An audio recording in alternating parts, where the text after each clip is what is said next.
coming.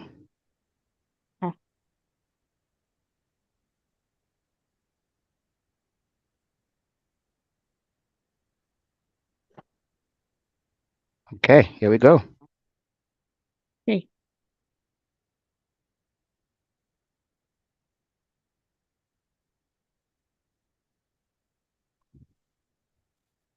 You are live. Do your screen share with the sound? Yeah, I did. Okay. There you go.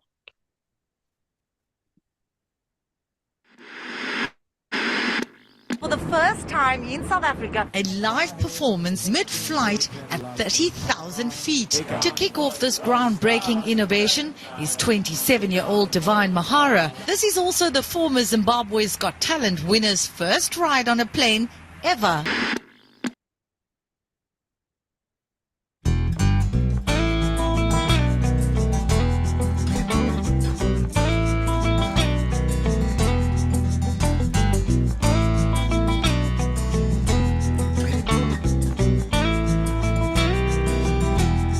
Life is a journey. We are all traveling. Kure kwanda kabai koi. Here I have been traveling. Life is a journey. We are still traveling. Kure kwandi toyentai koi. We are all still traveling. Kanango mayorira natso terera iwe. Voda izira ngome natso pembera. Upenye udukuduku mwanawe. Recollect my friend. Kanango mayorira natso terera. Kanango mayorira natso terera iwe. Voda izira ngome natso pembera. Upenye udukuduku mwanawe. Break a leg, my friend. Kanango mayorira natso terera. Life is a journey.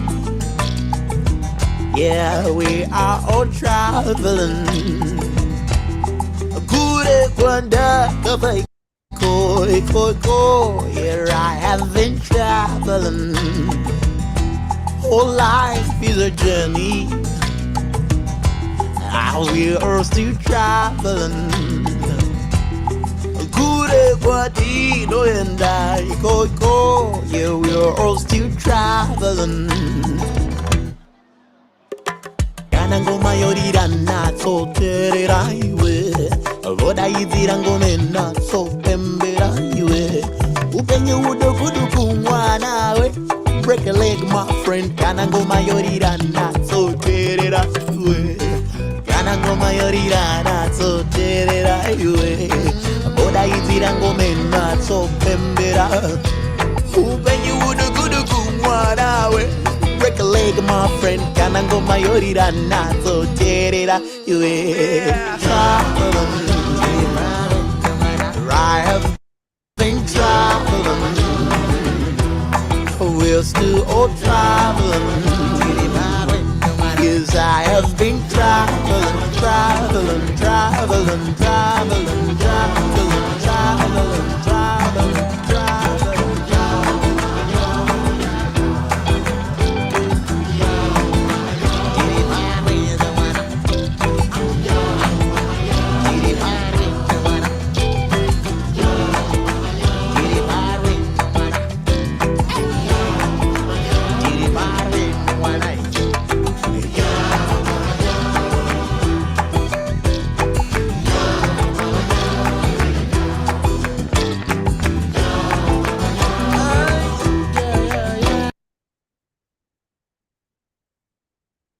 Darkies in Tech, a community of ecosystem builders, is aiming to become a major role player in the global tech arena. They aim to do this by empowering black innovators in the ICT sector.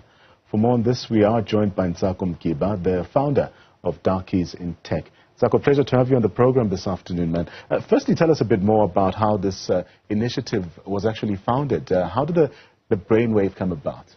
Sure. Well, first of all, Ntando, thank you so much for having me today. It's a privilege to be here and to represent our community. So Darkies in Tech is a story that started in February 2021. Yeah. Based out of a moment of frustration of just the lack of transformation in the tech space.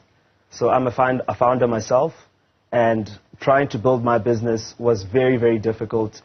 Trying to access spaces where certain knowledge was being shared, where networks were being formed, and where capital was flowing. I usually found that when we did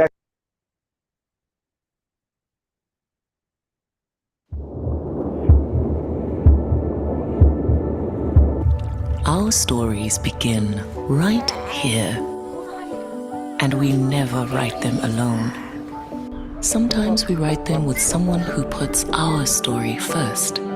Other times with someone who puts their own story first.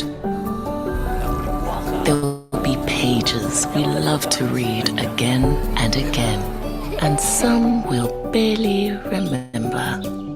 Sometimes we feel like the hero of our story, and other times, not. There are stories of dreamers, stories of creators, stories of strivers, stories of believers, and we're inspired by them all. That's why we invite you to write your story with us. Your story matters.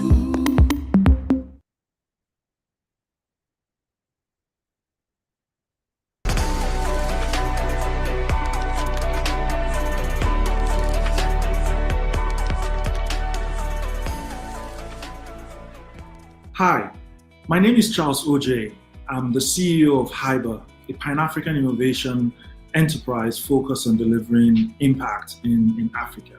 And I'm really excited to be here, and also really excited about my colleagues that are joining hands with me to on this journey. My colleagues in Lagos, Nigeria, in Kenya, in East Africa, in Johannesburg, and also in Cape Town, and even outside the continent in London and Paris and the Netherlands. I would love to talk to us about our purpose here in Hyber, and we're really very excited about using innovation to scale positive impact that brings real and lasting change for the African ecosystem. And as we look at Africa and seeing so many opportunities, we do see lots of challenges. These challenges are difficult, they are intractable, and our intent is to say, how do we bring prosperity for all? And you may ask, how can we do this? We do this in three ways, which we call our innovation missions, around circular economy, inclusion, and also sustainable lives. Let me just take some time now and just talk about each of them. I mean, with the big theme around climate change, circular economy is something that we really push and drive here at Hyber. And it's really about accelerating Africa's transition towards adopting circular principles and actions which are relocalized, regenerative, and restorative by design. The next mission we look at is inclusion. And here we're really talking about not leaving anybody behind as Africa evolves into the development phase that it should be. And our mission here is to create opportunities that enable inclusive African societies for the benefit of many, especially women and youth. Sustainable life is really around improving the quality of life, whether it be education, whether it be health, whether it be well-being, for all Africans, wherever they may be. In bringing these missions to life, Hyber is offering diverse but integrated services. These services are consolidated into three big buckets. The first one is we show up as a venture builder, where we work with scale-ups and small businesses to really scale their impact on the continent. Our second role or service is as an innovation partner. And here we work with larger organizations like multinationals, governments, academia, investors, or even development agencies to see how we can co-create solutions that can then be scaled up in the marketplace. Our third service is looking at being a systems enabler, where we solve very complex and sophisticated problems in the market, whether it be unemployment or even poverty. How do we collectively bring our resources and capabilities and design using innovation and, if possible, ventures to really transmit solutions and impact for the continent.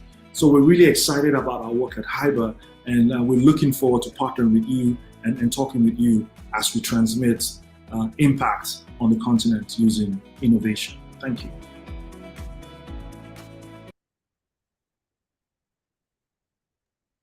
All right, welcome everybody. Thank you for joining us this evening.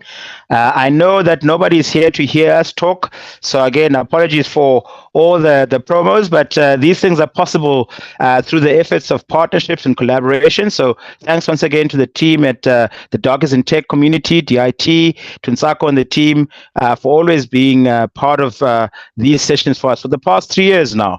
And thanks to our partners at ABSA for enabling these sessions, and I'm particularly excited to be hosting with them our investor at DIT Community Investor Dinner next week. So if you are an investor and you're part of the DIT community, please make sure you do join us in Johannesburg for the dinner of the investors of the DIT community. And then for next week, you can look forward to Founder Mental Health Awareness. This is co-hosted with Amari Health, a member and community member of the DIT community. So thank you to Amari for pulling together the awareness. So if you're a founder who's found yourself struggling a little bit with managing your mental health in your journey of building a venture, this might be a good one for you to join, especially the male founders, as it is men's mental health this particular month. So enjoy the session with the team for Vula. I've known these guys for a few months, and they've been incredibly dynamic and nothing short of excellent. And I know that they're really out here to make a big win on the continent. So look forward to the session with them. Over to you, Alex. Please make use of the chat box to engage and interact. The team really want to make this session as interactive as possible. So please do make sure that you use the chat box for your emojis, for your questions, for your notes, for interactive session.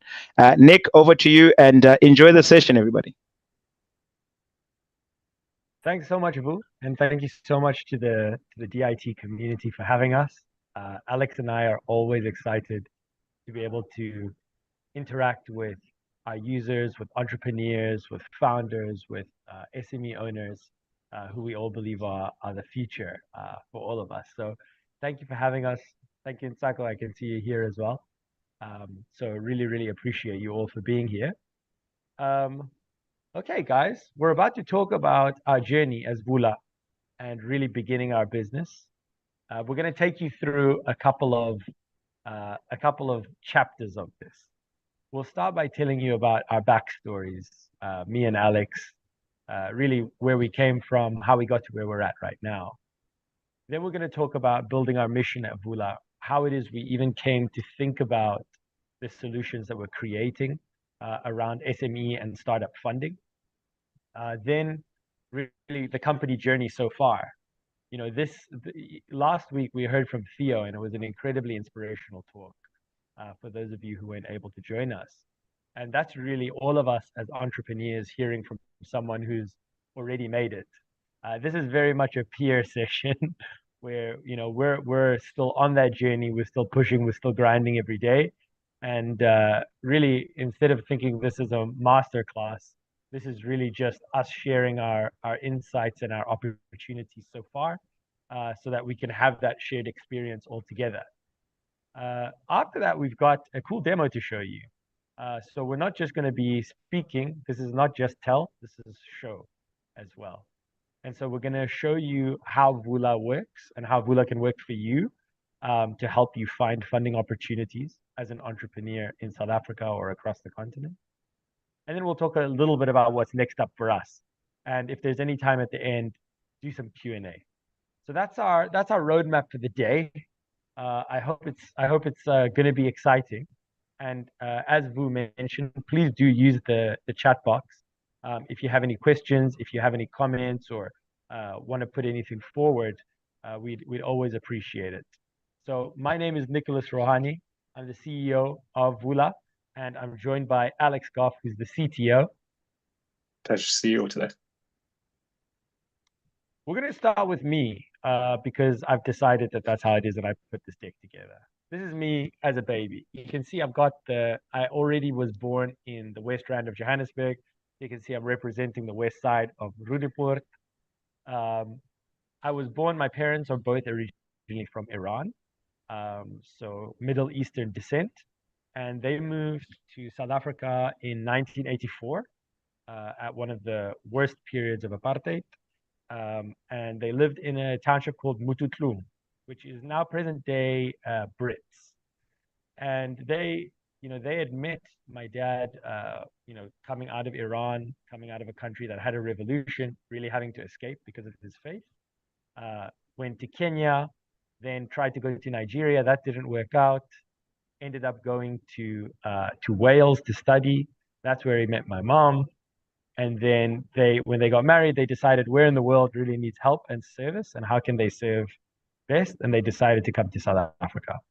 And so that's really the context that I was born in.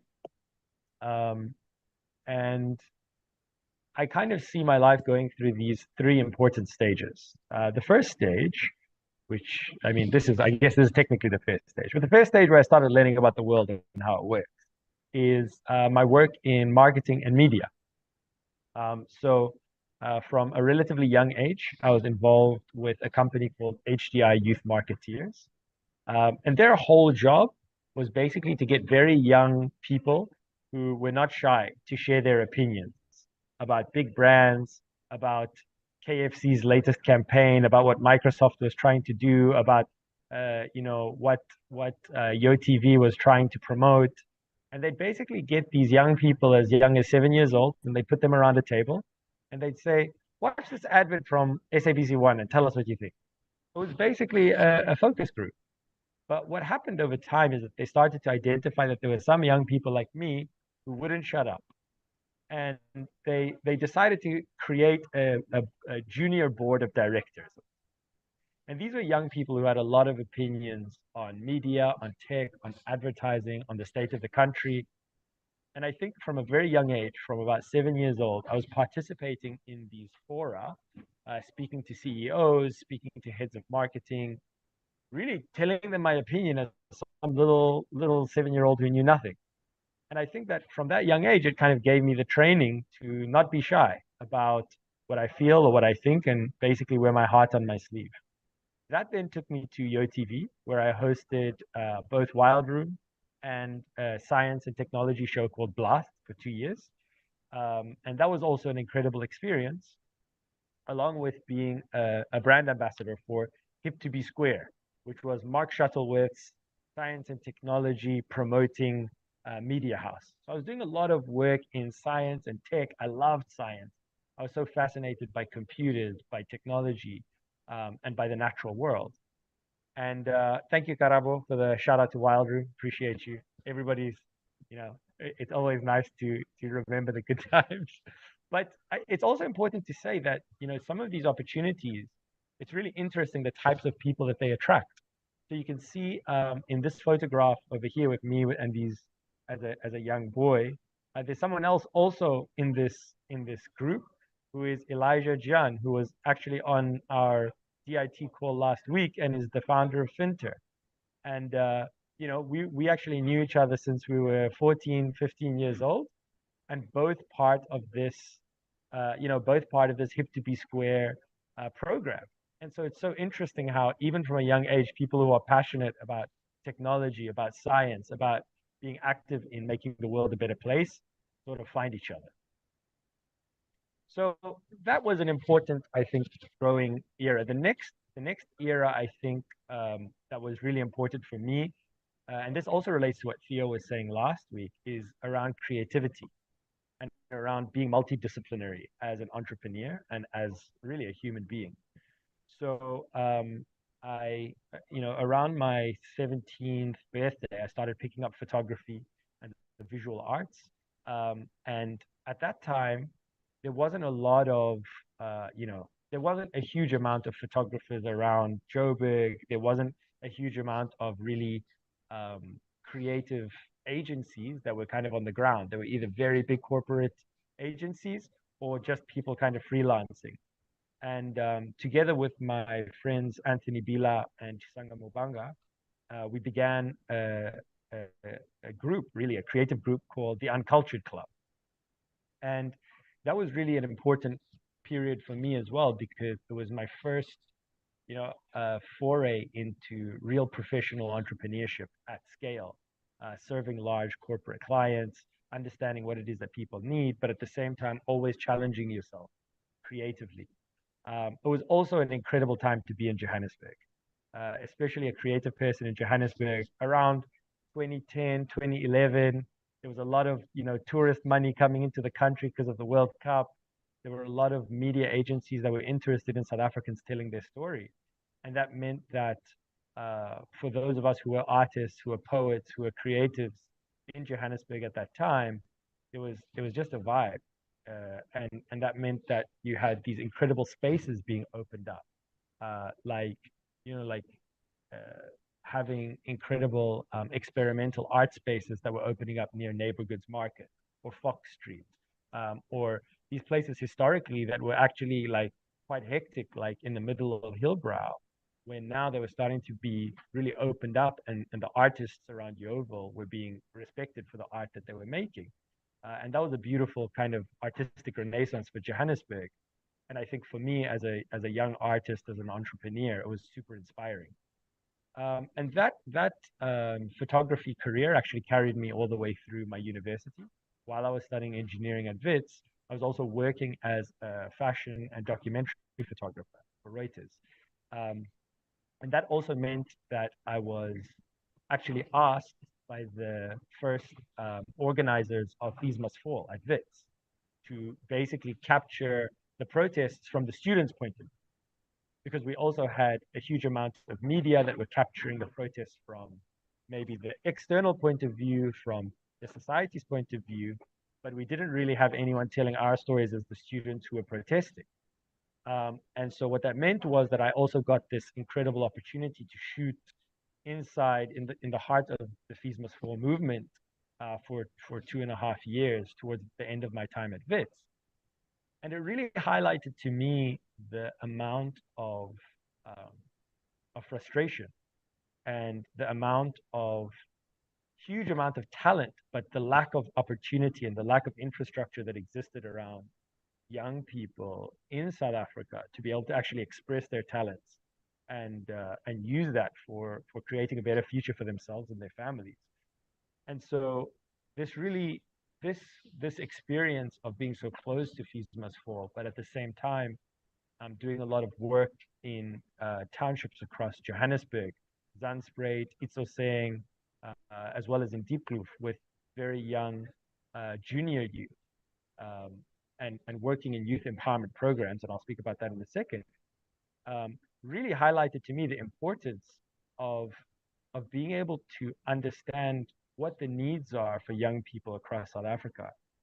And I basically said to myself at the end of my university time, if the experience of young people in townships in Johannesburg is this tough, in terms of them accessing schooling, accessing basic services, being able to get into higher education, training, and skills, how much tougher must it be for young people in rural areas? And so in trying to understand that, I decided that instead of going to, I think it was that year that Google actually opened up an office in Johannesburg. And everybody in my class of software engineers was celebrating because they were like, yes, we timed it to perfection. But when I really thought about it, I realized, am I really interested in making Google's algorithm run 1 millisecond faster? Or do I really want to think about these much harder problems of how to create and enable prosperity and empower young people to build their own futures? So I moved to the rural Eastern Cape, to a place called Ekawe. Ekawe is basically the township of Port Alfred. And there I worked with a bunch of young people between the ages of 13 and 18. These are all young people who are coming out of high school and thinking about what to do next. and really inspired by my work in Johannesburg with the Baha'i Junior Youth Empowerment Program, we really worked together to think about how these young people could see themselves as active agents of change in their own community. And you can see down here in the corner is the vice principal of Guyasa Combined School, which is the main school in the area, who actually enabled us and supported us in getting access to creating a vegetable garden for the school, which went on to really support the school in amazing ways. But then also it was about these young people thinking about themselves as change makers. And so some of the outcomes of this program after about a year and a half, where some of these 15, 16-year-old young people were starting their own groups, like the group that we made. Some of them were creating groups for creative expression, like poetry groups or reading groups. Some of them actually created language clinics for overseas migrants who had come into the community who couldn't speak Xhosa, to actually teach them Xhosa so they felt more included. And it's crazy because these are really, really young kids who are in high school, but were already thinking of themselves as leaders of the community. So it was during that entire experience that I also realized that there's a huge mismatch between the opportunities being given, of course, to young people and really the story that was being told to us about how it was working in the country. So you can see in the bottom left-hand corner, this is called the Ndlambe Development Initiative. It was a very short-lived experiment that I ran, but I basically took all of the people who are working in community development in that part of the Eastern Cape and brought them together and said, look, guys, some of you are actually getting money. Some of you actually know what the needs of the community are, but none of you are that same person. We need to create a dialogue. We need to talk to each other. And I think I learned very early on that even if you have systems which make a lot of sense to try to bring the right people together, it doesn't automatically work. People tend to do their own thing really based on their own incentives and interests. So all of this to say, I went through these opportunities and I was very lucky enough that at the end of my time in Ndlambe, I was offered a Commonwealth scholarship to go to Imperial College London.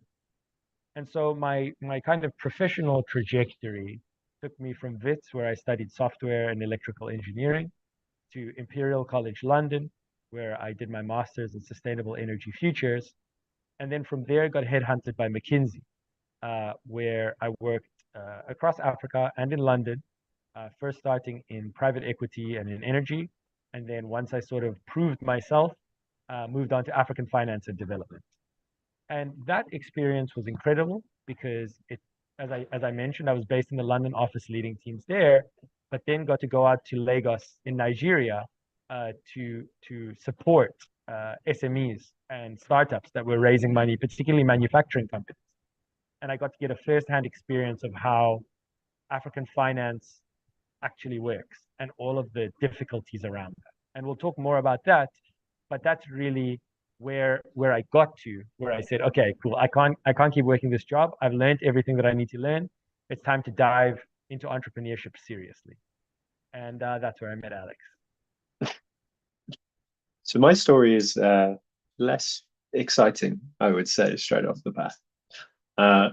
Nick convinced me to put in a picture of me as a baby, and that is not a baby from 200 years ago. That is actually me with the horrible locks, wild hair, growing up in rural Devon, in kind of the southwest of the UK. Typically, it's a farming area. My parents aren't farmers, but my dad's a lorry driver. My mum worked in a bank at the time and then quit when I was born. Went to a school full of farmers. That was kind of the vibe that we were on. The bad hair continued into my teens. Basically, growing up in the southwest, surfing is quite a thing to do. So that was kind of my main interest at this time. Just a pretty normal teen, basically. I then started to consider what my career was going to be. So this is a picture of me more recently. But the first thing that I was kind of fascinated by and was actually interested in wasn't farming, surprisingly, compared to all of my peers, but was actually to be a policeman. My grandfather had been a policeman way back when. And for people in my area, that was the person that you look up to, that showed character, that showed ability. So clearly quite an appealing place for a young kid. I actually managed to do my work experience, which was a week with the police force, which was fantastic and got me more excited to be there. And then I found out that in the UK, you have to be 25 years old to join the police, which left me at kind of 16 years old being like, well, what am I going to do for 9 years? I'm not really sure. I ultimately, through a lot of pain, eventually decided that I was going to go and study engineering. I was always okay at maths, found it quite sensible, quite easy compared to doing English or writing. Later turned out that I'm dyslexic. Had no idea at the time, but that's where that flew. So it was kind of a natural choice, and suddenly I landed in a class full of other engineers that were all pretty much like me. We had a great time. I really enjoyed engineering, and you'll soon see tried a lot of different areas of engineering. I do still believe it's a good place to go should you not know what to do. And I think that mainly is because it trains you to think about problems in a very different way. And I think that is very transferable about whatever you do. Nick also did an engineering degree, and we both can think quite similar and break down problems similarly, but then go into different domains to solve that. And domains, I mean, whether it's engineering, electrical, whether you're going to software, you can break down the problems, you can create a process, you understand process, and that lends itself really well. So engineering I really enjoyed, especially when part of my university degree was to build a race car from scratch.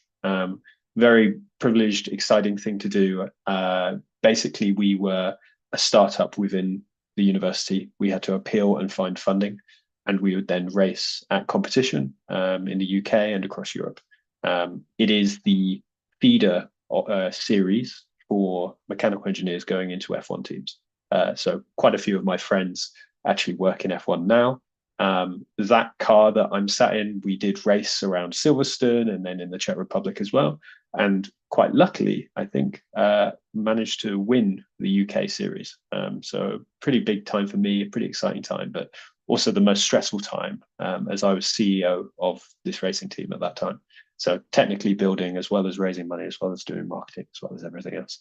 Really great experience, but told me I did not want to work in F1. It was quite a strong push that wasn't my life. So I looked where else to go, and it felt quite natural to me that I'd already quite enjoyed the design aspect of building the race car, and moved into a design engineering job. I managed to work in an unusual job where we would design consumer goods. So those consumer goods varied from ice cream packaging, which was a fun period of my work, working out whether the package would explode under certain pressure, what you would need to do, how to make it more exciting, working with UX designers, how would you mass manufacture it. And then very similarly took the step into medical, into doing insulin devices. In India, it's one of the fastest growing diseases right now is insulin, the need for insulin, diabetes. And the current, at that time, the way of injecting insulin was very expensive devices. And we managed to build a fully plastic and spring-based mass assembled device that was very accurate. So I had really good fun doing that. And again, it's very similar to the ice cream. You're designing for different cases, you're making it look appealing, and you're making sure you can mass manufacture. And I did that a few times in my career, moving all the way up to giant things like trains and designing the interiors of trains. And I did enjoy that. But I then started to feel this kind of desire for new problems, not to just do the same solution every single time. And there's also an element of fast feedback. Very hard in an engineering discipline to get fast feedback and iterate on that fast feedback. But in software, you can do that immediately. So both of those two things were quite appealing to me. And I kind of got to a particular point in my time as a design engineer to make a big decision about whether I continue and try to become chartered, or whether I make the switch and completely change my career. And much like Nick was talking about earlier, shyness is really expensive. And to have that inner confidence that you can do stuff is typically very productive for you. And I had that confidence to make that switch just as I had made the switches all before. So I moved into computer science. Specifically, I managed to get a job at IBM. As soon as I joined IBM, I knew I wanted to work with the exciting technology that was coming about at that time. So 2017, IBM Watson had just beaten the top masters in Jeopardy, kind of American game show. And it had just also kind of proven itself as being accessible in other domains. It wasn't just a quiz engine. And from that alone, I knew that's where I wanted to spend some time. I worked with various huge companies in the UK, specifically settled for a long time at a very large bank in the UK. And what we were doing was a project that basically made call centers better. You may have experienced this personally, but trying to phone up a large institution typically is very painful. What we were having a problem with in the UK was people phoning about a particular query, speaking to a call center agent, and the call center agent was struggling to find the correct process, struggling to even find the correct data. And the reason for that is that call center people typically don't stay in that job for very long and typically move around quite a lot. So after a year, there's a 50% chance that you would have left that company. That means that trying to learn all of the process documents that you would need to do is really hard. So we built an AI that knew the process diagrams, would know the process material and understand the company, such that they would be able to immediately answer any phone query because the AI knew who was on the other end of the phone and it knew all of their processes that they needed to go through. That was a massive project. It may sound a little dry, but it was actually one of the most enjoyable projects that I've worked on, really deeply embedded in an interesting context, knowing that you're doing something very good and knowing that it's on the cusp of the technology at that time. I then was asked to repeat that job in a different bank. And much as my reason to leave engineering was because I didn't want to repeat the same thing again and again, I declined it. And quite fortuitously, I managed to speak to a friend that previously worked at IBM who had left, told him about my predicament, and he immediately hired me at the pub and brought me into his business, where I then became kind of a key team member, quite comfortably working with the C-board, quite comfortably designing the work that needed to be designed. And by chance, working with a huge number of data scientists. And really, I moved from a very general AI spec into a data science spec. I managed to focus more on software development and turned into a position where I was leading teams. And again, it's quite a jump. It always is.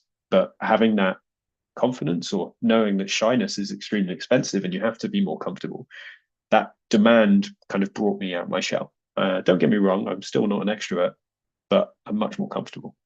That project was fantastic. But again, I got to a point where I was redoing work that I'd already done. And at that point, I decided that I would quit my job entirely.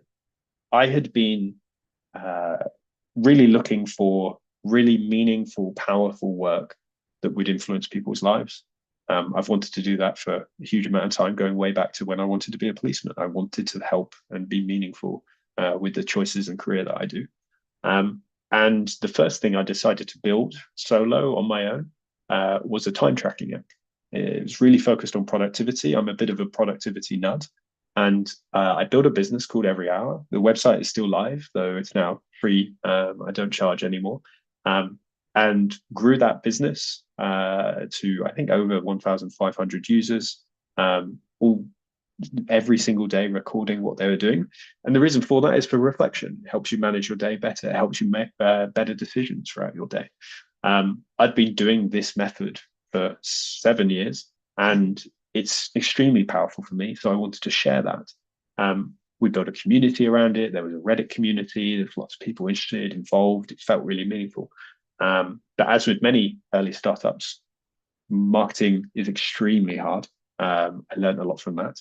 The tech side I was a lot more comfortable with, but then the sales side as well was especially hard. So learnings from that really is to equally balance your efforts across all of those. And I had not. And ultimately that led to a product that was extremely hard to maintain, a product that was not earning enough money to warrant the time, and ultimately meant that I had to move. I moved into freelancing. It's a fairly common thing for software people to be able to do. And that gave me a float to build up my resources, knowing that I was going to go into entrepreneurship again at some point in the future.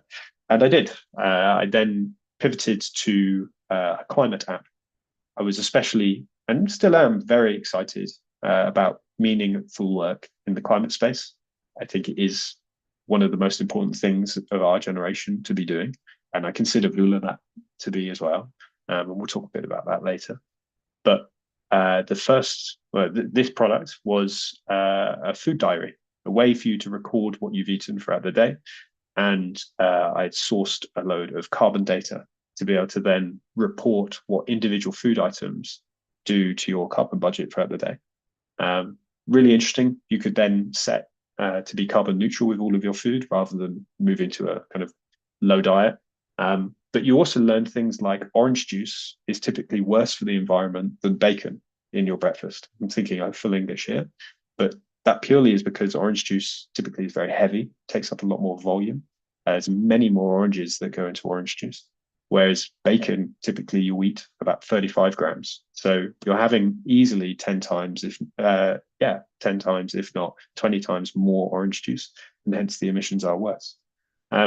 So those kind of insights became really valuable. Again, enjoyed the tech task of this, but really struggled with doing sales. This app as well managed to get to 1,000 users, but paying users was only around 10% of that. And as you can see there, for that particular diet, it was about £4. That wasn't enough for me to sustain and live. And it was at that point that someone from Entrepreneur First reached out to me to say, have you considered working with someone else? And I had, but as many of you will know, trying to find a co-founder is incredibly hard.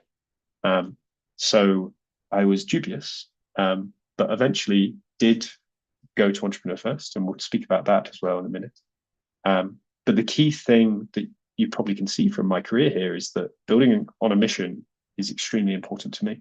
Building for good, tech for good is extremely important for me. And that's when speaking to Nick, and now you know his history, it seemed clear and obvious to me that there was something to do together. Nick? Amazing. So before we tell you a little bit about how we really went through the journey of creating Vula, we thought that we would just tell you a little bit about the mission and the kind of fundamental principle that we use to inform us of what it is we're currently building. I think the first principle that kind of gave us insight into the issues around accessing funding within Africa was my experience in Nigeria. So as I mentioned, in 2022, I went out to Nigeria to lead a team for McKinsey looking at SME funding and particularly looking at enabling manufacturing companies to access funding and to understand more around what these barriers were. And I realized, like, very quickly in talking to hundreds of entrepreneurs, understanding more and more around the lived experience of real formal enterprises, right? I'm not here talking about micro enterprises or very early stage startups. I'm talking about companies that had grown, were operating, some of whom had millions of dollars in revenue, and were still very much struggling to raise financing. And I realized that there are some kind of unique situations that we have in the African continent. One is that unlike many parts of the rest of the world, especially more developed economies, our classic financial institutions don't fulfill their mandate for SMEs and SME funding, as much as kind of marketing wants to tell you otherwise. Really, historically, big banks and financial institutions aren't really interested in SME financing because it's very risky for them and it's difficult for them to do it. And historically, a lot of banks were set up across the African continent to finance large corporations that were coming to either work in extractives like mining or oil and gas. And so what ended up happening, or what kind of creeped up instead, like we always do, we hustle, we make a plan. We're not a continent that you can keep down. So when the main story, when the main route to a goal isn't working, you make alternative plans. And so unlike the rest of the world where you're starting an SME and you go to the bank and you write them a business plan and then they look at it and they tell you yes or no, we have this super complex landscape of charities and development finance institutions and non-bank financiers and incubators and angels and private supporters and crowdfunding, all of which has grown in an organic way to try to make up for this huge gap that exists for funding our entrepreneurs. But what that also means is that it's a super complex landscape to try to navigate, especially as an entrepreneur.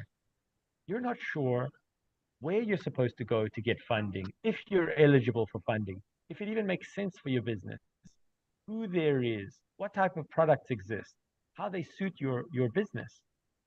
And what's crazy is that the burden in this ecosystem is put on the entrepreneur to both find the right funder, to apply, to wait for a response, to prove themselves, and then to go about accessing funding and use that funding in a way that actually enables them to grow their business. And while I was in Nigeria, I really saw how crazy that is, how extremely inefficient it also is, because many of these funders, while some of them don't touch SMEs with a 10-foot pole, many of them do want to see the ecosystem succeed. Many of them are, they have a mandate to enable more prosperity, economic prosperity across Africa. But it's so expensive for them to participate. It's so difficult for them to trust what is happening on the ground or to trust entrepreneurs because we don't have data. In the US or in Europe, you can go onto a third-party website that can tell you all about a company, right? Like you can go onto Crunchbase and they can tell you all the details about a company that's based in the US or the UK. But up until very recently, you couldn't really do that for companies across Africa. You couldn't understand if somebody's KYC documents, like their ID or their proof of address, really worked because there wasn't easy mechanisms to check that cheaply. And so what that meant was that it's very expensive to try to serve this market. And also that you don't have visibility as to which businesses are legit, which people are really here to build, and which people are here to try to take. And all of that experience kind of compounded in my mind while I was trying to support these SMEs. And I realized that it's not just the entrepreneurs that need help, but it's actually the funders that need help as well. And I think that was the first kind of mental column that was a principle that Vula was built off of. There's an economic theory that we talk about quite often in Vula, which is all about SMEs.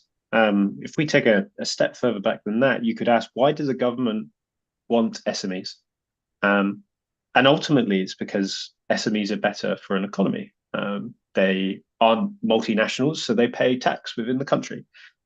Typically, most economies will have the majority of their jobs come from SMEs. So when we're talking about SME finance, what we're talking about is accelerating the number of people that can run businesses. It ultimately reduces inequality because you'll have a middle class, you're growing middle class that will come from that.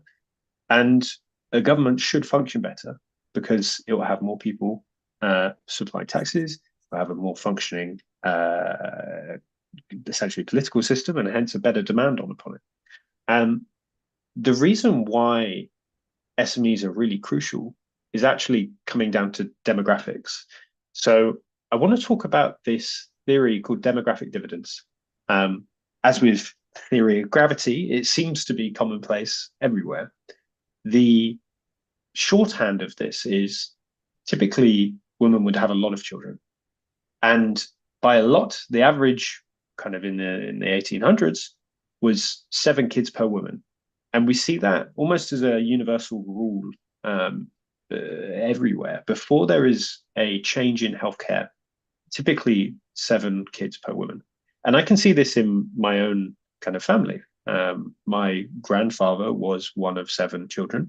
My parents, both of which are one of 4.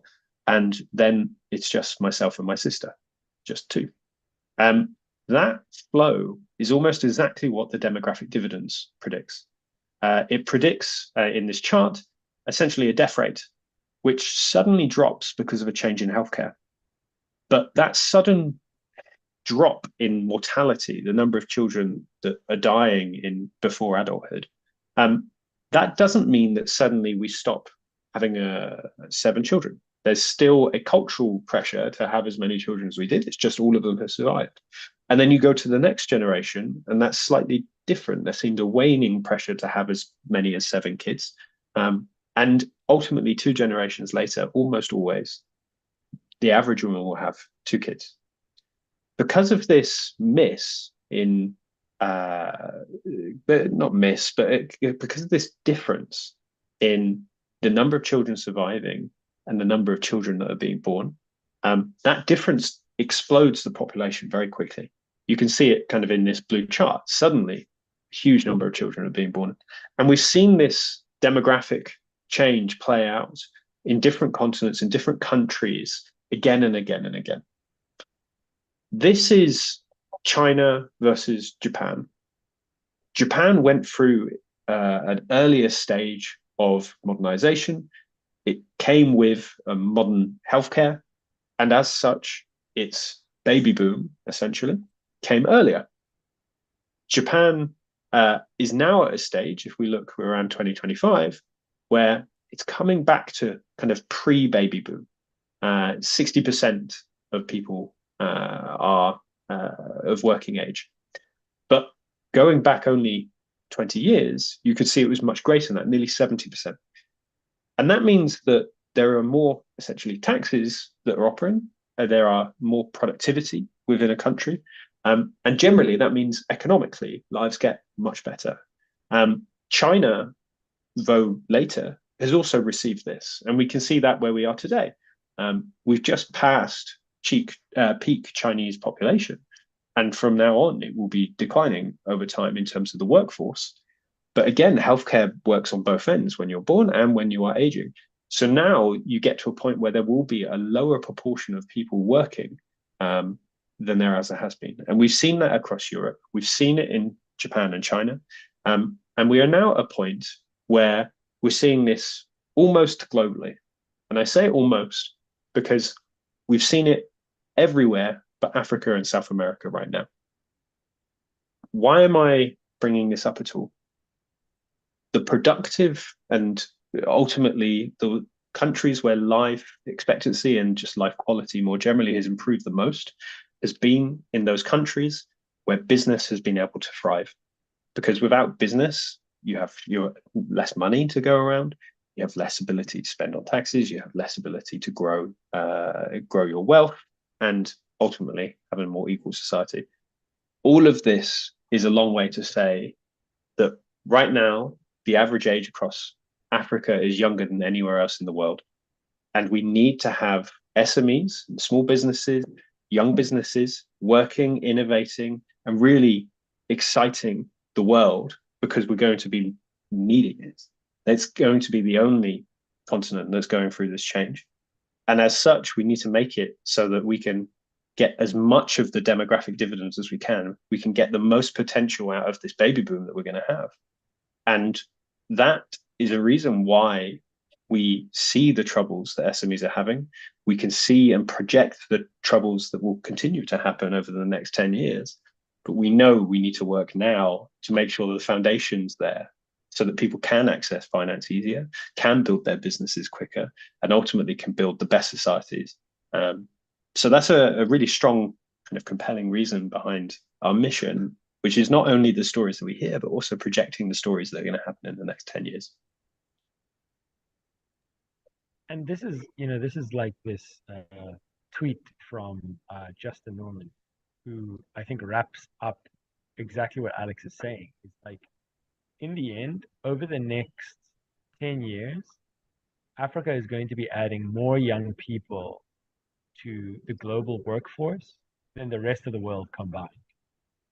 And if we don't have the infrastructure to be able to absorb these skilled young people, to provide them with means to generate an income, to upskill themselves, to train others, we're going to lose this incredible opportunity that Alex has he's just highlighted. And so from our point of view, there's this very deep reason why we need to urgently enable more and more locally owned, locally operated SMEs to succeed. Because if they don't, we're going to lose this opportunity, and it's not coming back for us anytime soon. There is one other important element that I think was quite fundamental in the way that we were thinking about this, and it's called capital flight. And it's a concept that's been championed by Professor Leonce Ndikumana, and he's a professor in the US. And the concept of capital flight, if I wanted to put it very simply, is that if we don't have locally owned and operated companies in Africa, across our countries, that can handle the work of the development of our countries, then that work is going to be given to someone else. So what happens in development is that our governments take huge loans from international bodies like the IMF to be able to finance infrastructure development. But if we don't have local companies that can handle the work of that development, then our governments take the loan and they spend it back in the places where they took the loan from. And so as Africans, we get burdened with the burden of the initial loan that our governments has to take, as well as the burden of not even getting that money spent on us. We don't even get the benefit of that money coming into our pockets as the workers, as the companies, as the executives, as the managers of those projects. Instead, that money goes straight back overseas. And what's really interesting in the work that Professor Ndikumana has done, and I would definitely encourage you to look into it because it's a super high motivator for us, is that a lot of the rest of the world looks at our continent like it's the source of, like it asks a lot, like it takes a lot from the rest of the world. Like they give us aid and we're very thankful. And, oh, thank you for your aid.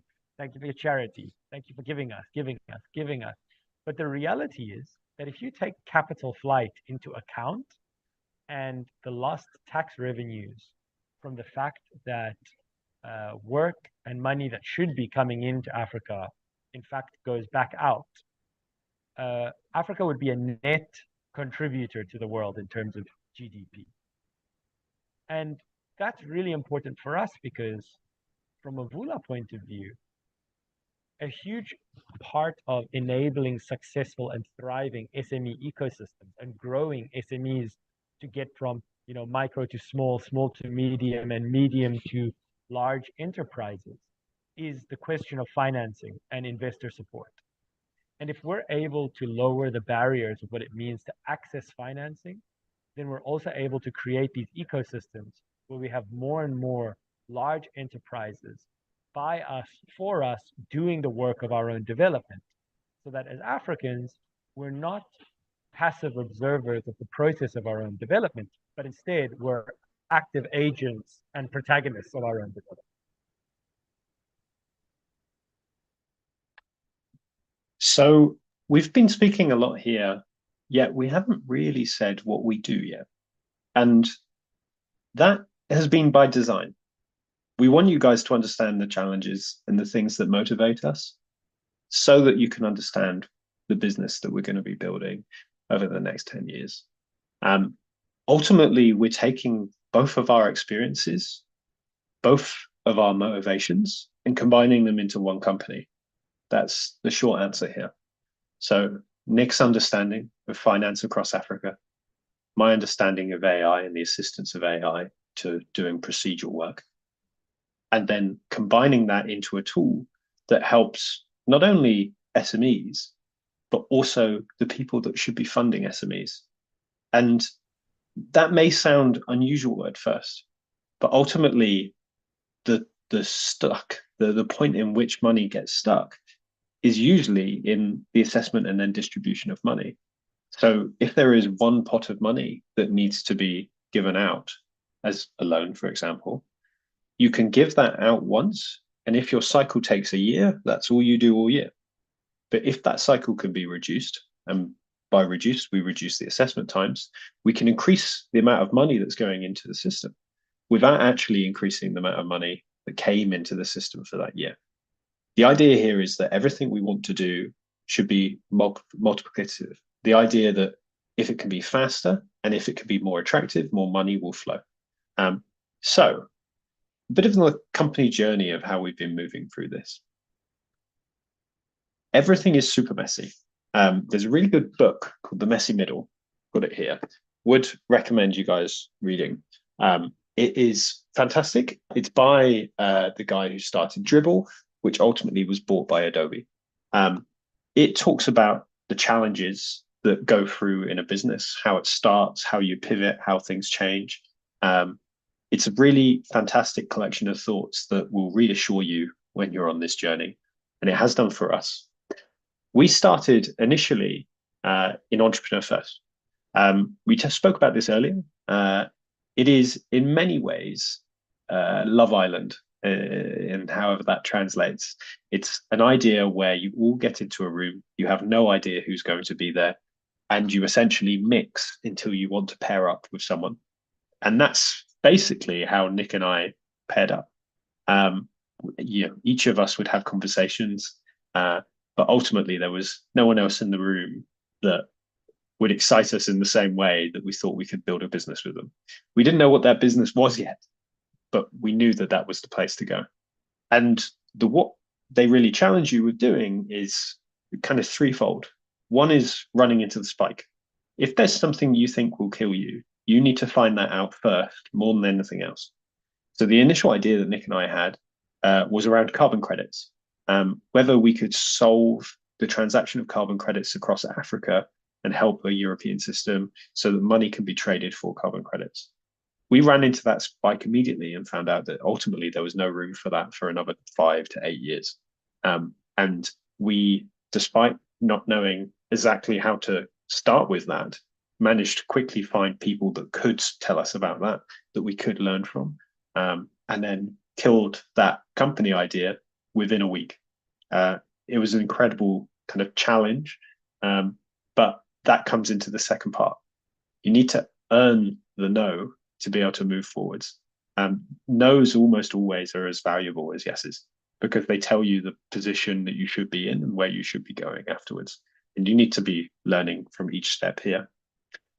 And then more than that is the power of community. The way that we have been building through this has been publicly sharing what we're building at different stages, publicly sharing who we want to be speaking to. And it's from that that we earn some early adopters. It's from that that we've continued to grow. And we've been continually doing that. So if you do connect with Nick or I, or you follow Vula on LinkedIn, you'll be seeing that journey. You'll see videos when we immediately got our first round of funding.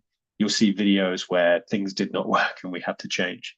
You'll even see the first video that Nick and I created after that first week of working together. We really have been documenting every journey, and you'll be amazed by how quickly people respond to people shooting their shot, how quickly people like to help out, and how much kind of spending time in the community really helps. And I think DIT here is definitely an example of that, which is worth the engagement and is worth more time because you'll get more out of it come the end.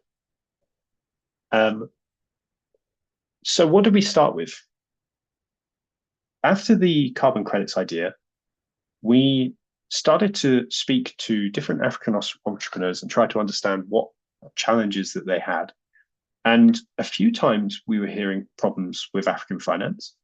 And We then started to hear a huge industry of which people were having to pay for pitch decks, getting paid for reviews.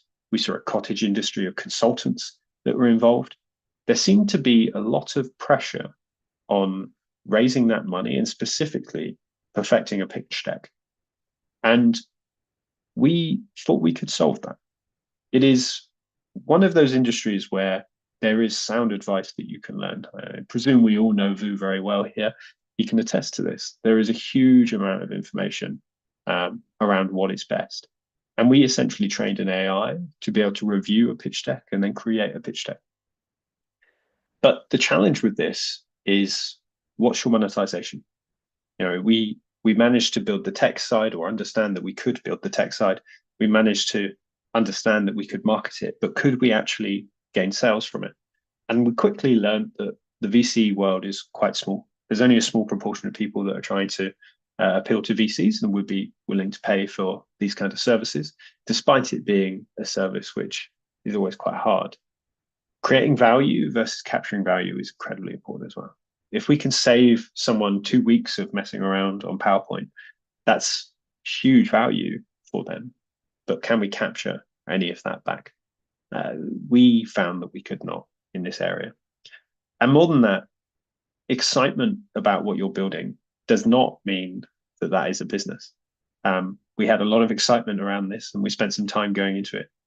But to know that this was a starting point and was not our business was a really valuable lesson to learn really early on. So after pitch decks, we then started to look at SMEs.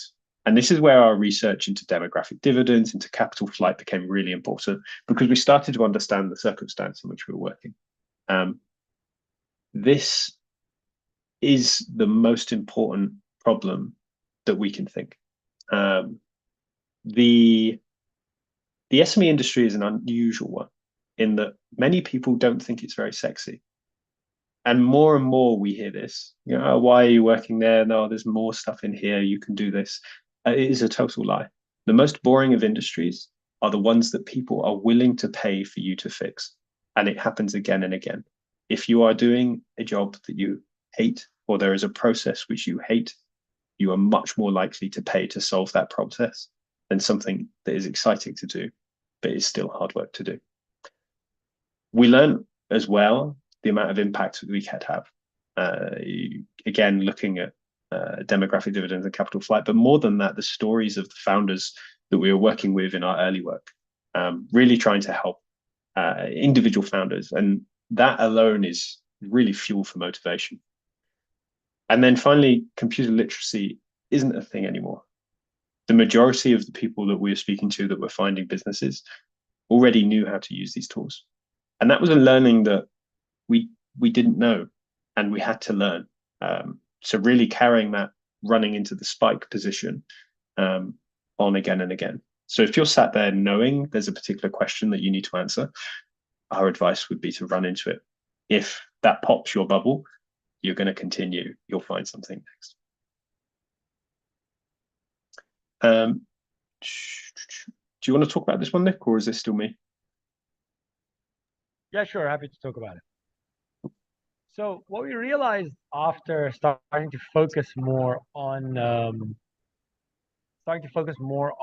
how it was that we wanted SMEs to provide their data and to assist SMEs in finding funding, we realized very quickly that funders need a lot of help too. You know, a lot of the processes that funders use to collect data from SMEs, to get applications for funding, to be able to understand if SMEs are eligible or not, are very manual.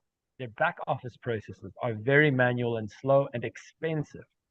And so what we found was that while we built a product for the SMEs, you know, and we're going to talk about that product in a second, we also needed to build a set of support products and tools for funders as well. And that was really great for us, actually. That was great news, because what it meant was, unlike our original pitch deck product, we didn't need to worry about charging the SMEs themselves, because generally SMEs and early stage startups don't have money to spend. And especially across Africa, they don't have money to spend. But funders do. Funders do have cash, especially when the product that you're making for them, like Alex said, is helping them to make more money and helping them to save money at the same time. And so that enables us to provide these tools for the funders, and that their payment of Vula actually subsidizes the tools for the SMEs and allows us to provide it to the SMEs for free. But what's also important about Vula OS was that we realized that we're really creating a marketplace here, right? A marketplace for funding private enterprises across capital markets, across grants and debt and concessional capital, and all of these alternative financing mechanisms as well. And because we're creating this marketplace, we realized we needed to learn from marketplaces of the past. And we saw that in funding marketplaces of the past, there was this assumption that if you just create visibility for SMEs, if you just show SMEs, hey, here are 20 funders that could be good for you, that's not enough. That if you show funders like banks or non-bank financiers, oh, here are some SMEs that are good for you, that's also not enough. You have to superpower both sides and make both sides really strong and then bring them to a marketplace. So our question for Vula was really, how do we create a set of tools that superpower both sides of this marketplace and bring them to a central place? Two other important elements of our company journey that I just want to highlight quickly before we move on to the product. Alex, could you go to the next slide, please? One is about actually finding our market. So finding paying customers. As Alex said earlier, excitement about your product does not equal paying customers. I think some of the hard lessons that we learned here is that innovation, even though we were creating this amazingly innovative product of an AI funding assistant, it isn't in itself attractive to paying customers. What's attractive to customers is functionality, is making their life easier for the things that they're trying to do. The second important element of finding our market was that promises and conversations and meetings are not money in the bank. It can sometimes be really difficult to motivate yourself as an entrepreneur. You're really searching for traction somewhere, and you might get 100 meetings with prospective clients who all love what you're showing them. But until that translates to money in the bank, you really shouldn't get excited. And until it hits your account, you know that people can talk because talk is cheap. But the moment that they put money forward, they become a customer. And that means that you're creating and capturing value for them. And then lastly, you need to make it easy for people to say yes. Sometimes as entrepreneurs, I think we have these incredible ideas and even work through to turn them into products. But a lot of the time, the product isn't just what you're selling. It's how you're selling it and the mechanism through which your customer can come to buy it. Basically, you have to understand your customer so well that you make it super easy for them to say yes and basically crazy for them to say no. It's easier said than done, but over time, as you create more and more iterations of understanding your customers, this really becomes a possibility. I think it's still something that we're working on at Vula, but we've seen more and more success as we've come to make it easier and easier for our customers to say yes by understanding where they're coming from and meeting them there. Lastly, there's raising capital. Now, because of the masterclass, I guess we're giving some advice here. Our first advice, it's funny because we are a funding platform, but our first advice in terms of raising capital is don't do it. Just don't do it. Okay? If you can avoid raising capital, definitely don't. And that's really important to say, because I think that in our startup communities, we definitely glamorize what it means to raise funding without really empowering entrepreneurs to think through all that it means. Just because you've raised funding does not make your startup a success. It's only the beginning of a journey. And it now means that you're answerable to so many more people. who each have their own motivations, their own incentives, and their own agendas. But if you must raise capital, then you have to prepare really well. And I really didn't understand in our early days what it means to prepare for raising funding. And I read this great book called Fundraising by Ryan Breslow. And I would really encourage you all, if you do have to go into capital raising, to read it, because it's very simple and very practical. And one of the lessons that he teaches is that a fundraise really starts a year before you even think about raising capital. It starts with creating relationships with investors, with potential investors, and letting them understand who you are as a person and how you think. Because early stage investors invest in people, not in the idea, not in the company. They invest in the people. The last thing to say is that as African entrepreneurs, and this is just a reality for us, life is a little bit harder. The bar is a little bit higher. People overseas might be able to raise money on a great story and on a great vision. And we do have some incredibly inspiring African entrepreneurs who could do the same. But for most businesses, traction is king. It doesn't really matter how great your idea for your product is. It doesn't really matter that great feature that you've introduced that makes life seem like magic, or the vision that you have to change the world. The question is, do you actually have the ability to execute? And because many venture capitalists aren't going to be as much of an expert in your field as you are, the only way that they can validate that is by seeing the traction you're able to create. So nothing can replace traction. If you have the right traction, the investors will come to you. And I think that there's a lot to be said about how, as the fundraising landscape across the world and in Africa has gotten much more difficult, some of these fundamental business practices have come back to the foreground, which is, in the end, businesses are there to provide a service, to create value, and to make money. And if you're not making money, then you really need to take a look at what the purpose of your business is. Not because of a capitalistic or a materialistic approach, but rather that in finding customers who are willing to pay you, you're proving to any third party anywhere in the world that you're doing something that's valuable right now. And that is the best story that you can tell. So we're now at the point where I'm going to stop sharing my slide deck and actually show you what we've built in terms of the AI product. So I'm just going to go to vula.vc. You'll see our landing page load. And I'm going to ask now for anyone to add a business that they would be interested for us to demo with. So I'm just going to sign up, and then if someone wants to put a URL into the chat, I will quite gladly run that through.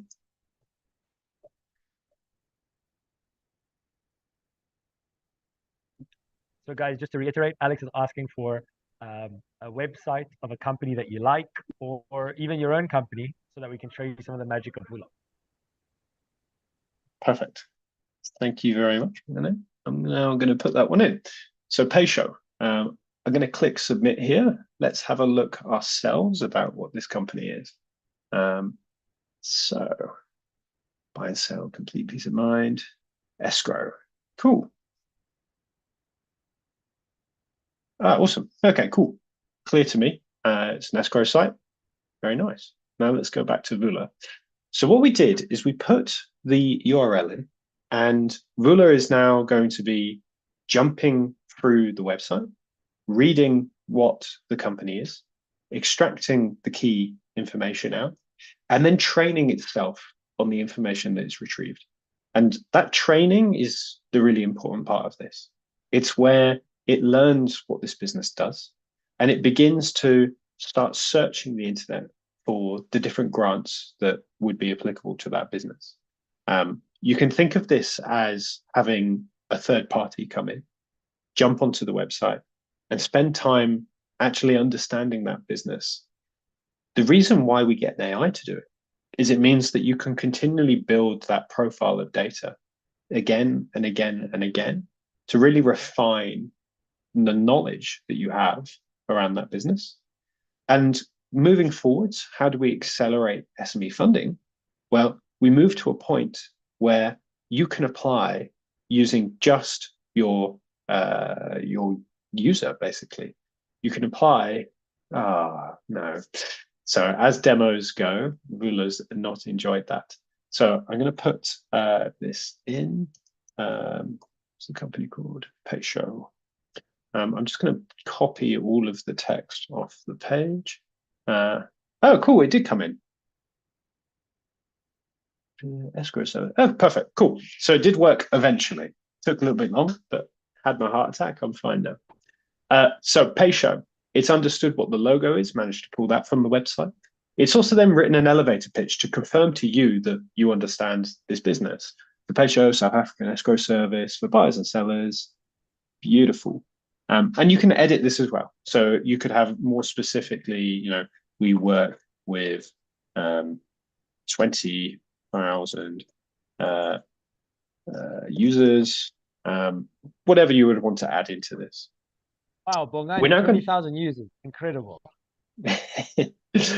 It will then ask us to upload any documents that we have. So at this step, you may have perhaps a pitch deck, maybe a business plan. Maybe you've applied for a grant in the past and you still have a copy of that. Maybe you have just a Word document that you sent to your friend once to help you decide whether to build this business or not. Whatever the case may be, regardless of what stage or what business, what document it is, you're able to give it to Vula. It can then go through, read that document, and then build training materials on top of that document. So that upload process, if I had any files, would just be a click here and I'd drop in any of the files that are relevant. I'm just going to go to next. Now it's said, is this right for your company? So it's understood it's an escrow, financial production, transaction security, and it's in South Africa as well. So I'm going to start finding matches for Payshow. Let's see what grants are actually available to a business like this. The way that Vula works here is it's understood your business, understood where you work, the type of businesses, the type of business that you are. And it then also, every day, it's looking for new grants. And when it finds a new grant, it then alerts you to say, there is this new grant that is available that should be applicable for you. Here's an email. If it's interesting for you, have a look. And let's just have a look at a few of these. Total Energy Startup of the Year, innovative projects, social community challenges. Interesting. I'd say that it probably isn't perfect though. So maybe we'll decline this for now and we'll say it doesn't match escrow. And that is enough feedback for it to learn. But maybe if we go to one that is, here we go. Let's say that I'm the CEO of this business. I am not a female. So I need to give that feedback back. So I'm going to say the same here. I am not a female.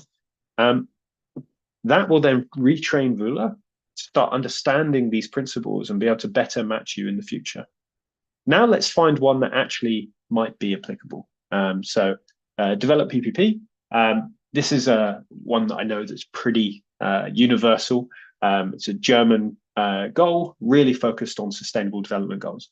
I can go and view the grant site here, and it will take me in. I'll be able to see what this is about, be able to decide if I wanted to apply, and you'd be able to then go and click to go in to apply.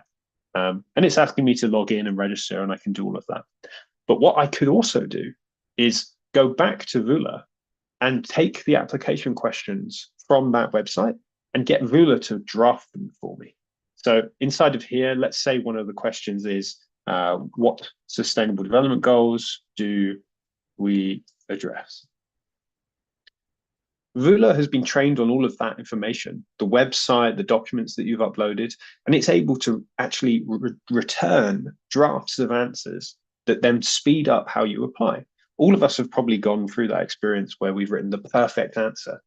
But why do we need to keep on iterating on that perfect answer when an AI can do it? So here we address sustainable goal 8, decent economic growth. Perfect. So that is just one element. You can also go back and rework those answers and say, use a better language. Whatever the actual feedback that you may have for this, And it will immediately be able to regurgitate change, make those changes to you so that you can just give feedback. You don't have to worry about the individual words each time. I like that. I like that it's now bringing stats. So I'm going to replace and save. I'm going to copy that text, and then I'm going to paste it into that application form.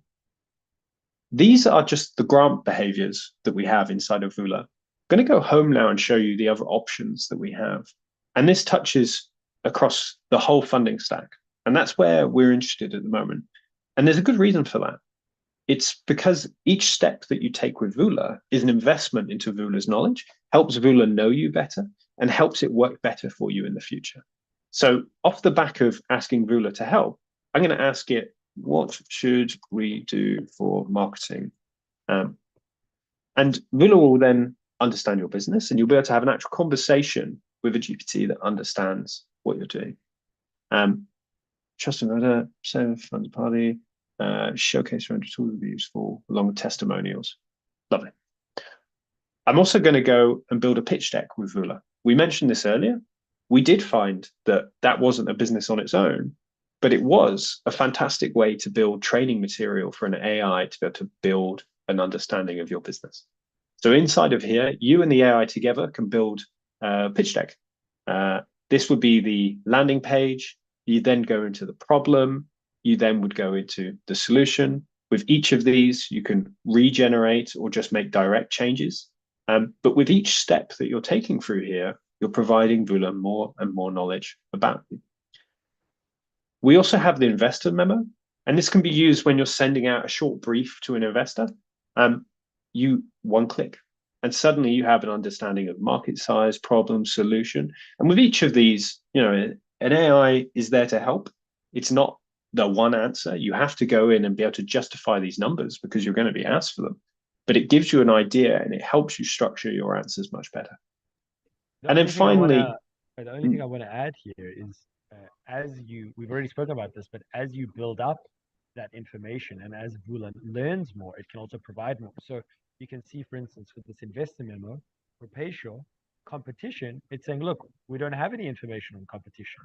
But if Alex were to go in now and to fill that in with information that he knows, Vula will save that information and learn it for next time. And that's really important because the next time you're doing an application to a funder or to a grant program and they ask the same question, you don't have to repeat yourself. Exactly that. Beautiful. The last thing to show is basically where we're going to now. I have skipped Ask Vula. There you go. There is a way that you can have conversations, but funding is really where we want to get to. And we are now in the early stages of building a very exciting project that I don't think we're going to be disclosing on this call, but a way that we can start helping with not only the equity stuff that we've seen in the pitch deck, not only the memo work that we're doing, not only the grants, but also debt work. And debt is one of the best performing financial tools that we have, kind of point blank, that's it. And it is incredible how debt outperforms almost every other tool in African finance. And it is an area in which is completely underutilized and misunderstood. We're here to make that much, much clearer. More than that, we're here to make it much, much less painful. So by reducing that pain, we are fulfilling our mission of increasing the number of SMEs. Right now, what you can do is tell us the amount of money that you are earning each year and the amount of funding that you're looking for. That right now will put you onto a list that will help us start gathering deals and showing you your best options. It's in early development right now. We have a few partners that are very interested to be working with us, but know that it's coming very soon. Nick, anything else to show here? No, thank you, Alex. That was perfect. Perfect. I'm going to close this and go back to here. You can go to our next steps. Perfect. I think that what's really important to just say, because I'm aware that we're at time. So Alex, maybe we go to the next. Apologies. I think when when we're really thinking about what's coming next for Vula, it is, as Alex mentioned, to expand that network of debt funders so that more and more of our entrepreneurs have easy access to the products that they want. But what we also see, coming up is that it's not always going to be the big debt funders or the ones who, actually address the market needs of SMEs across the continent. There's going to be small specialist funders who are popping up who understand the needs of their market much better. And we want Vula to make it easy for them to access the companies that they want to support, and to prove themselves out. Another important element that we spoke about is auto-completing forms. So Alex showed you how Vula can answer questions for you, but we're not yet at the stage where Vula can go out onto the internet and fill in those forms for you. But that's soon going to be coming.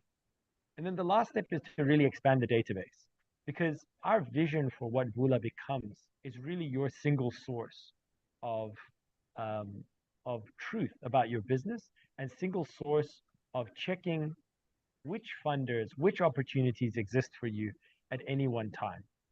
As entrepreneurs, our businesses are always growing and changing, and we need solutions that actually grow and change with us. And Vula is really going to be designed to accompany you through this journey of growing your business. And we think that that's a really important element for enabling prosperity, but also overcoming a lot of the barriers that we see, a lot of the prejudices that we see across our countries and across our economies. Because when you've got this great leveler of a technology that enables everybody to have access, and for people to prove themselves through the operating data of their business instead of their face or their mother language or the school that they came from, we believe that it's going to be a much, much better economy and a much, much better experience for entrepreneurs across South Africa. So we hope that this has been a fun and engaging masterclass on both the journey and the lessons that we've learned as entrepreneurs, but also what we've built for you, really, because this is a gift. This is our gift to all of you as entrepreneurs, as business owners, as operators in the ecosystem, as people who are really seeking to build up our future. So, we have this saying. It's the saying that I love it so much. I showed Alex just the other day, but it's that hands wash each other. And we have, according to the International Finance Committee of the World Bank, we've got a $400 billion SME funding gap across Africa. And so there's no shortage of opportunity for us to help each other, for us to work towards overcoming this challenge, but also envisioning what our country and our continent is going to look like as we start to overcome that, and as the momentum starts to build on our side, and as we become owners of our own story.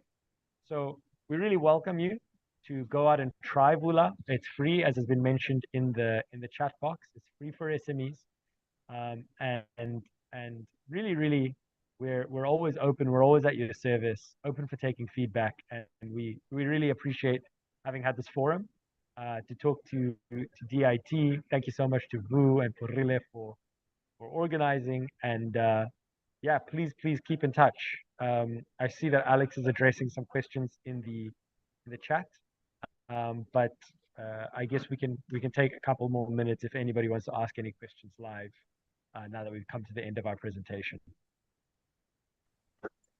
So thanks to Nick and Alex. We're gonna let our audience watching online on YouTube.